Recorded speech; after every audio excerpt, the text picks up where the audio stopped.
नमस्ते दोस्तों, गणगौर व्रत कथा। दोस्तों, गणगौर व्रत चैत्र शुक्ल पक्ष की तृतीया को मनाया जाता है। जिस दिन तीसरा चैत्र नवरात्रि पड़ता है उस दिन गणगौर व्रत किया जाता है। गणगौर यानी कि गण शिव और गौर पार्वती।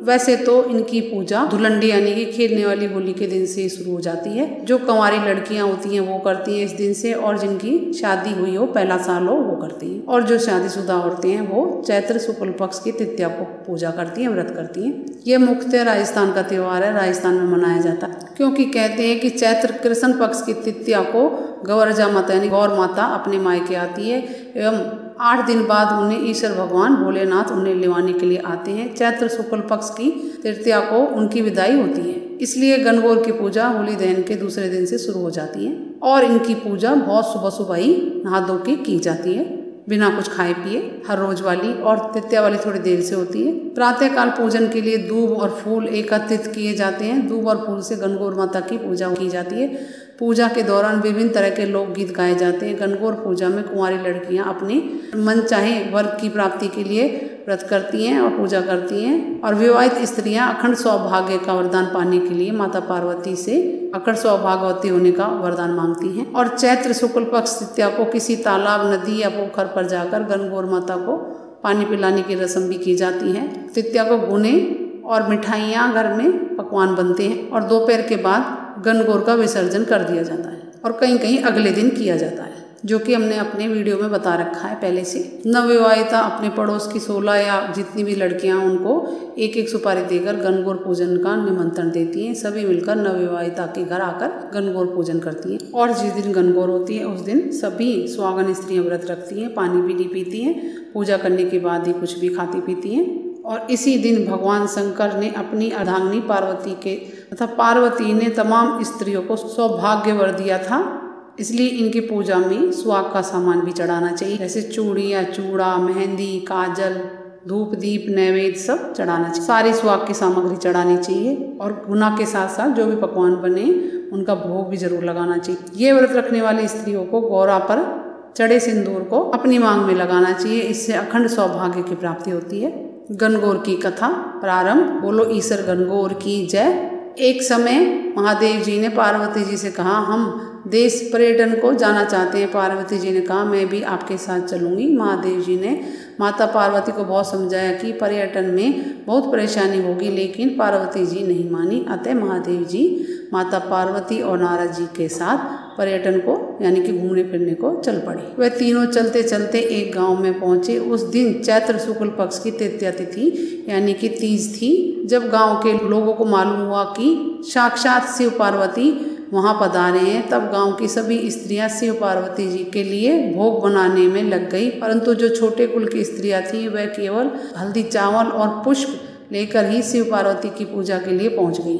अकुलीन निर्धन स्त्रियां जैसे बैठी थी वैसे ही हाथ में हल्दी, चावल, अक्षत, जल लेकर शिव पार्वती की पूजा की। उन्होंने अपार श्रद्धा भक्ति में निमग्न उन स्त्रियों को पार्वती जी पहचाना तथा उनकी भक्ति रूपी वस्तुओं को स्वीकार कर प्रसन्न होकर पार्वती जी उन लोगों को सुहाग रस सौभाग्य का टीका यानी कि सुहाग रूपी हरिद्रा हल्दी छिड़क दिया। इस प्रकार मातेश्वरी गौरा से आशीर्वाद तथा मंगल कामनाएं प्राप्त कर वह औरतें अपने अपने घर को चली गई।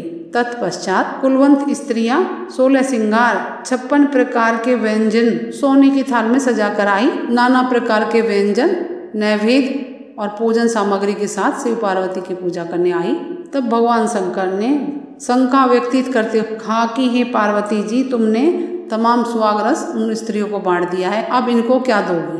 तब पार्वती जी ने कहा, हे प्रभु आप चिंता ना करें, उनको ऊपरी पदार्थ से बना हुआ रस दिया है, उनका सुहाग धोती से रहेगा, परंतु मैं इन लोगों को अपनी उंगली चीरकर आधे रक्त का सुहाग रस देती हूँ। अतः जिस किसी के भाग में मेरा दिया हुआ सुहाग रस पड़ेगा वह मेरी तरह तन मन से सौभाग्यवती होगी। जब स्त्रियां पास पहुंच गई और शिव पार्वती जी की पूजन कर लिया, तब माता पार्वती ने अपनी उंगली चीरकर उन पर छिड़की। उंगली में से जो रक्त निकला उसी का एक एक 2-2 छींटा सब पर पड़ा। जिस पर जैसा छींटा पड़ा उसे वैसा ही सुहाग प्राप्त हुआ। इसके बाद पार्वती जी ने शिव जी से कहा, आप यहीं ठहरें, मैं अभी पार्वती जी ने कहा, तुम सब आभूषणों परित्याग कर माया मोह से रहित हो तथा तन मन धन से पति सेवा करना, तुम्हें अखंड सौभाग्य की प्राप्ति होगी। भवानी का यह आशीर्वाद सुन तथा प्रणाम करके कुलीन स्त्रियां भी अपने अपने घर लौट आई, पति परायण बन गई। छिड़का हुआ खून जिस पर जैसे पड़ा उसने वैसा ही सौभाग्य प्राप्त किया। इसके पश्चात पार्वती जी ने पति की आज्ञा से नदी में जाकर स्नान किया, बालू का महादेव बनाकर पूजन किया, भोग लगाकर तथा प्रदक्षिणा करके 2 कणों का प्रसाद खाकर पार्वती ने मस्तक पर टीका लगाया। उसी समय उस पार्थिव लिंग से शिव प्रकट हुए तथा पार्वती को वरदान दिया और कहा कि आज के दिन जो भी स्त्री मेरा पूजन वह तुम्हारा व्रत करेगी, उनके पति चिरंजीव रहेंगे तथा अंत में उन्हें मोक्ष मिलेगा।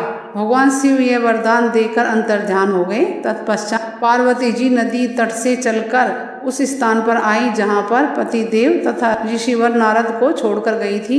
अतएव शिव जी ने विलंब का कारण पूछा तो इस पर पार्वती ने उत्तर दिया कि मेरे भाई भावज नदी के किनारे उनसे मिलने के कारण देर हो गई है। फिर शिव जी ने पूछा, तुमने पूजन के बाद क्या प्रसाद चढ़ाया, क्या तुमने खुद खाया? पार्वती जी ने कहा, हमारी भावजों ने हमको दूध भात खिलाया, उसे खाकर चली आ रही हूँ। तब शिव जी ने कहा, हमको अकेला छोड़कर दूध भात खाना उचित नहीं है, हमें भी दूध भात खिलाओ। पार्वती जी ने कहा, आज तो दूध भात का समय निकल गया है। परंतु शिव जी एक न माने और कहा, भोजन ना सही, कम से कम सबसे मिला तो दो, मिल तो लेंगी। जब शिव जी चलने लगे तो पार्वती जी बड़ी दुविधा में पड़ गई, सोचने लगी कि अब इनको कहाँ ले चलूँ। यह सोचकर पार्वती जी ने मन ही मन शिव जी की आराधना करते हुए कहा, हे प्रभु मेरी लाज रखो।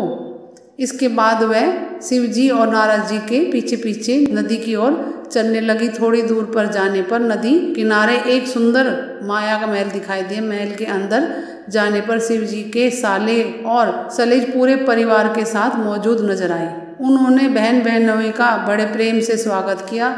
2 दिन बिताने पर पार्वती जी ने शिव जी से चलने को कहा, लेकिन शिव जी नहीं माने और रुकने के लिए जिद करने लगे। पार्वती जी के बहुत कहने पर तीसरे दिन शिव जी पार्वती जी और नारद जी के साथ वहां से विदा हुए। चलते चलते जब संध्या हुई तो शिव जी ने पार्वती जी से कहा, पार्वती मैं अपनी माला वहीं भूल आया हूँ, अब उसे कैसे लाया जाए? पार्वती जी ने कहा, मैं खुद जाकर माला उठा लाती हूँ। उस पर शिव जी ने कहा, तुम इतनी दूर अकेली क्यों जाओगी, हम सब तुम्हारे साथ चलते हैं। पार्वती जी ने इस बात पर आपत्ति की बात की। तब नारद जी ने कहा, आप लोग इसी जगह पर ठहरिए, माला मैं उठा लाता हूँ। पार्वती जी संकोचवश कुछ भी नहीं कह पाई और नारद जी मायके के महल की ओर चल पड़े। नारद जी जब महल के स्थान पर पहुंचे तो उन्हें वहां पर घना जंगल नजर आया और चारों तरफ अंधकार था। नारद जी अंधकार में भटकने लगे। इतने में बिजली चमकी और उन्हें एक वट वृक्ष पर शिव जी की माला लगी दिखाई पड़ी। नारद जी माला को लेकर वहां से शीघ्र ही चल दिए।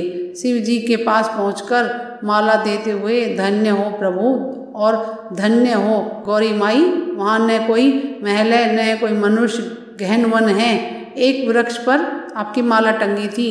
तब मेरी समझ में ये सब बात आ गई कि सब माता पार्वती की माया थी। तब पार्वती जी ने शिव जी की ओर देखते हुए कहा, यह सब प्रभु की लीला है। तब शिव जी ने कहा, हे मुनि, आपने जो कुछ भी दृश्य देखा वह पार्वती की अनोखी माया का प्रतिफल है। वह अपने पार्वती पूजन की बात आपसे गुप्त रखना चाहती थी, इसलिए उन्होंने झूठा बहाना बनाया था। उस असत्य को सत्य करने के लिए उन्होंने अपने पतिव्रत धर्म की शक्ति से झूठे महल की रचना की सच्चाई को उभारने के लिए ही मैंने माला लाने के लिए आपको दोबारा उस स्थान पर भेजा था। यह जानकर नारद जी ने पार्वती जी को प्रणाम करते हुए कहा कि माता, आप पतिव्रताओं में अग्रण्य हैं, सदैव सौभाग्यवती आदि शक्ति हैं। यह सब आपके पतिव्रत का प्रभाव है। जब स्त्रियां आपके नाम मात्र के स्मरण करने से अटल सौभाग्य प्राप्त कर सकती हैं तो संपूर्ण प्राप्त कर संसार की संपूर्ण सिद्धियां पा लेती हैं, तो आपके लिए यह कोई बड़ी बात नहीं है। इसके बाद महादेव जी और पार्वती जी अपने धाम को लौट गए। क्योंकि पार्वती जी अपनी पूजा को गुप्त रखना चाहती थी, इसलिए आज भी इस अवसर पर इस पूजा में इस अवसर पर पुरुष मौजूद नहीं रहते हैं। बोलो शिव पार्वती की जय, ईश्वर गणगौर की जय। और कुछ पूछना है दोस्तों कमेंट्स करके पूछे। मेरे चैनल को लाइक करें, सब्सक्राइब करें, शेयर करें। नमस्ते दोस्तों।